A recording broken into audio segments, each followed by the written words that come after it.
Olá, graça e paz do Senhor Jesus seja com todos vocês. Uma ótima quarta-feira para todos nós. Quarta-feira, 29 de abril de 2020. Continuamos no confinamento dos homens, mas na liberdade do Espírito, em todo o tempo, confiando no Senhor, sabendo que em tudo o Senhor tem os seus planos e os seus propósitos. Pessoal, na quarta-feira eu sempre reservo para trazer uma palavra pastoral, uma palavra de fortalecimento aí para a nossa fé, para passarmos o restante da semana até nos encontrarmos novamente no domingo. E hoje eu quero falar de mais um salmo. Na semana passada eu falei do Salmo 90, hoje eu quero falar do Salmo 3. Olha só que salmo maravilhoso. Salmos de número 3, versículo 1, diz assim: Senhor, como tem crescido o número dos meus adversários. São numerosos os que se levantam contra mim. São muitos os que dizem de mim: não há em Deus salvação para ele. São muitos os que se levantam contra mim dizendo: não há em Deus salvação para ele. Versículo de número 3. Porém tu, Senhor, é o meu escudo, é a minha glória e o que exaltas a minha cabeça. Com a minha voz clamo ao Senhor e ele, no seu santo monte, me responde. Deito-me e pego no sono, acordo, porque o Senhor me sustenta. Não tenho medo de milhares do povo que tomam posição contra mim de todos os lados. Levanta-te, Senhor. Salva-me, Deus meu, pois feres nos queixos a todos os meus inimigos e aos ímpios quebra os dentes. Do Senhor é a salvação e sobre o teu povo a tua bênção. Queridos, esse salmo Davi declarou ele quando ele estava fugindo de seu filho Absalão. Davi sofreu do próprio filho um golpe de estado, né? Quando Absalão toma o reino das mãos de Davi e mais, expulsa o seu próprio pai do reino. Então Davi declara esse salmo e tem muitas coisas interessantes aqui e que eu gostaria de aplicar para o tempo que nós estamos vivendo. Quando olhamos para esse salmo, nós nos lembramos do Senhor Jesus, porque na cruz do Calvário também ele estava cercado de inimigos, assim como Davi. E em meio a esse cerco dos seus inimigos, ele obteve vitória contra esses adversários. Por quê? Porque o principal adversário ele estava vencendo exatamente morrendo na cruz.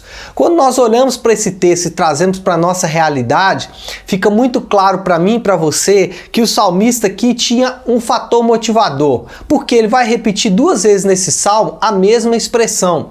Primeiro, no versículo de número 2, ele vai falar assim: muitos são os que dizem, não há em Deus salvação para ele. Uma espécie de ironia que Davi está usando, né? Falando o seguinte: muitos adversários estão falando, para ele não há salvação. E aí no versículo de número 8 ele diz: do Senhor é a salvação e sobre o teu povo a tua bênção. Por quê? Davi, ele está em meio a tantos adversários, em meio a tanta tribulação, em meio a tanta luta, em meio a tanta dor, como ele mesmo disse ali: Senhor, como tem crescido o número dos meus adversários. Ele estava se apoiando na grande salvação que Deus tinha dado para ele, no grande livramento que Deus tinha dado para ele. Bom, quando nós olhamos esse salmo, à luz do que temos vivido, nós podemos falar como Davi: como tem crescido os nossos adversários. E são vários.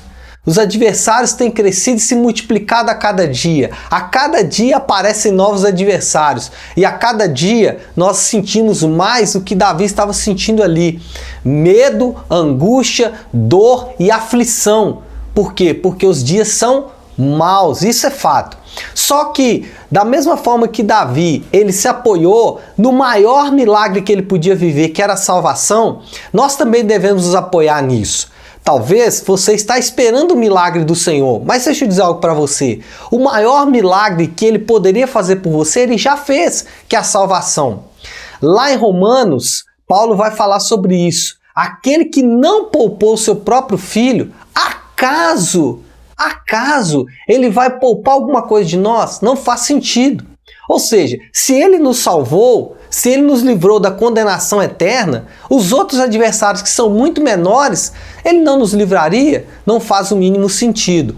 Então, de forma muito racional, não precisa nem aplicar fé, seja só racional, pense um pouco. né? O Senhor pagou um alto preço pela sua vida. O Senhor pagou um alto preço pela minha vida, morrendo aquela morte, morrendo a morte de cruz, uma morte humilhante. Para nos salvar, Ele nos deixaria afundar por qualquer outra adversidade? Não.